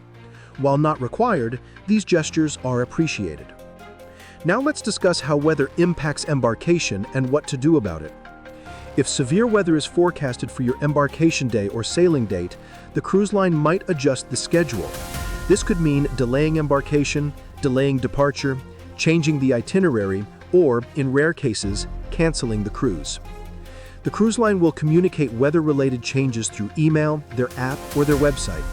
Pay attention to these updates in the days before your cruise. If embarkation is delayed, you'll need to adjust your travel plans accordingly. If you're flying to the cruise port and weather threatens to delay or cancel flights, stay in close contact with your airline and consider arriving even earlier than you'd planned. Having an extra buffer day becomes even more critical when weather is a concern. Some itineraries are more weather sensitive than others. Caribbean cruises during hurricane season, which runs from June through November, have a higher risk of weather disruptions. Alaskan cruises can face challenges with fog and rough seas. Transatlantic and repositioning cruises can encounter storms in the open ocean. Modern cruise ships are very safe even in rough weather. Captains navigate around storms when possible, and ships are built to handle heavy seas. However, rough weather can make the cruise less comfortable, cause seasickness, and result in itinerary changes. To avoid bad weather, if you're concerned about weather, consider the timing of your cruise. Hurricane season Caribbean cruises are cheaper, but come with weather risk. Winter Caribbean cruises have better weather but higher prices. Balancing price, weather, and your tolerance for risk is part of cruise planning. Travel insurance that covers weather-related cancellations and itinerary changes provides protection if weather significantly impacts your cruise. Without insurance, you typically won't get refunds or compensation for weather disruptions. On embarkation day specifically, weather impacts whether you can be out on deck for sail away, whether outdoor pools and activities are available, and the overall mood. Rainy embarkation days are less magical than sunny ones, but they're part of the experience. Bring appropriate clothing for the forecasted weather and make the best of it. Let's discuss the role of cruise line apps and technology in modern embarkation. Most major cruise lines now have mobile apps that serve as your central hub for information and services during your cruise. Downloading and familiarizing yourself with the app before your cruise makes embarkation day much smoother. These apps typically allow you to view your boarding documents, complete online check-in, view the daily schedule, make dining and activity reservations, see your onboard charges, message other passengers in your party, order room service, book excursions and spa appointments, and more. Set up the app before you leave home. Download it, create an account, link your booking, and explore the features. Some features only become active once you board the ship and connect to the ship's network, but getting the app set up in advance saves time. The messaging feature is incredibly valuable. Once everyone in your group has the app and is on the ship's network, you can send messages to each other without needing cell service or Wi-Fi. This makes coordinating meetups and plans much easier on a large ship. Some cruise lines have taken app technology even further, allowing you to unlock your cabin door with your phone instead of a key card, track your luggage delivery, and even order drinks that are delivered to you anywhere on the ship. Technology is enhancing the cruise experience, but also changing the nature of cruising. Some people love the convenience and connectivity. Others feel that technology is intruding on the unplugged vacation experience that they're seeking. You can choose how much to engage with these technologies based on your preferences. Now let's address some final embarkation day topics that don't fit neatly into other categories, but are still important. What if you have a very early morning arrival at the cruise terminal before embarkation begins?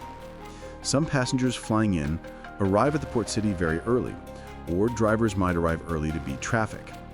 If you show up at the cruise terminal at 6 in the morning and embarkation doesn't start until 11, you'll probably be turned away or asked to wait outside. Cruise terminals aren't equipped to handle passengers arriving hours before embarkation begins. Instead, plan to spend that extra time at your hotel, at a restaurant for breakfast, or exploring the port city. Don't rush to the terminal if you're hours early. What if you forget something important at home? If you realize you forgot essential medications, travel documents, or other critical items, you'll need to arrange to have them shipped to a port of call or have someone meet you at the terminal before you board. Once the ship departs, you're committed to working with what you have. The ship shops have some basics, but don't count on being able to replace important items. What if you're running late to embarkation? If you're cutting it close to the final boarding time, due to flight delays, traffic, or other issues, call the cruise line immediately. They might be able to hold the ship for a short time if they know you're en route. However, don't expect them to delay departure significantly. Ships operate on strict schedules. What if you witness something concerning during embarkation, like someone appearing very ill or behaving erratically? Report it to crew members or security. They're trained to handle these situations and will take appropriate action. What if you have a conflict with another passenger during embarkation? Maybe someone cuts in front of you in line or is rude. Don't escalate the situation, let it go, or if it's serious, report it to crew members. Starting your cruise with conflict isn't worth it. What if you're overwhelmed and anxious during embarkation? Take deep breaths, find a quiet spot to sit, drink some water, and remind yourself that everyone feels this way sometimes. The crew is there to help, so ask for assistance if you need it. Once you're on the ship and settled, the anxiety usually dissipates. What if you're questioning whether you made the right decision to go on this cruise? First day jitters are normal. Give yourself time to adjust. Most people who feel uncertain on embarkation day end up having a wonderful time and are glad they went. As embarkation day winds down and transitions into your first evening on the ship, you'll likely feel a mix of exhaustion and excitement. You've navigated airports or driven to the port, checked in, boarded, explored the ship, unpacked, participated in the muster drill, and watched the sail away. That's a lot for one day. Go easy on yourself during your first evening. If you're tired, there's no shame in having a casual dinner and going to bed early. You have the whole cruise ahead of you. Alternatively, if you're energized and excited, go ahead and enjoy everything the ship offers that first evening. Many cruisers say the first night is when it finally sinks in that they're really on vacation. The ship is moving, you're at sea, your everyday life is literally behind you on land. That realization can be powerful and emotional. Allow yourself to feel whatever comes up. Take a moment to appreciate what you've accomplished. Cruise vacations require planning, saving money, coordinating schedules, and overcoming logistical challenges. You did all that, and now you're here. That's worth acknowledging. Look ahead to the days to come with anticipation. You have adventures in ports, relaxation at sea, delicious meals, entertaining shows, and new experiences waiting for you. The journey has just begun. And there you have it. Everything you need to know to make your cruise embarkation day as smooth and stress-free as possible. From completing your online check-in the moment it opens, to packing strategically with that all-important carry-on, to arriving at the terminal at the optimal time, to boarding with confidence, and immediately setting yourself up for an incredible cruise. These aren't just tips. These are the smart secrets that separate seasoned cruisers from stressed-out first-timers. The difference between a chaotic embarkation and a smooth one often comes down to knowledge. Now you have that knowledge.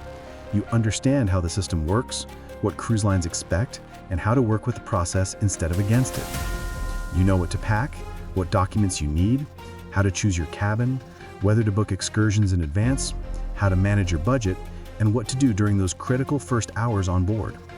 Remember, embarkation day is just the beginning. It's the gateway to your cruise vacation, not the vacation itself. Don't get so caught up in executing the perfect embarkation that you forget to start enjoying yourself. Once you step on that ship, you're on vacation. Let your shoulders drop, take a deep breath, and remind yourself that time slows down on a cruise and the things that stress you on land don't matter anymore. Whether this is your first cruise or your 50th, whether you're sailing for 3 days or 3 weeks, whether you're going to the Caribbean, Alaska, Europe, or anywhere else in the world, the fundamentals of smart embarkation remain the same. Plan ahead, stay flexible, be prepared, and approach the day with a combination of strategic thinking and vacation excitement. If you found this information helpful, I'd love to hear about your embarkation experiences. Did these tips make your boarding smoother? What worked well for you? What would you add to this list? Leave a comment below and share your wisdom with other cruisers who are planning their own adventures. And if you're planning a cruise, I wish you smooth sailing, incredible experiences, and memories that last a lifetime. Bon voyage, and may your embarkation day be the smooth, stress-free beginning to an absolutely unforgettable vacation.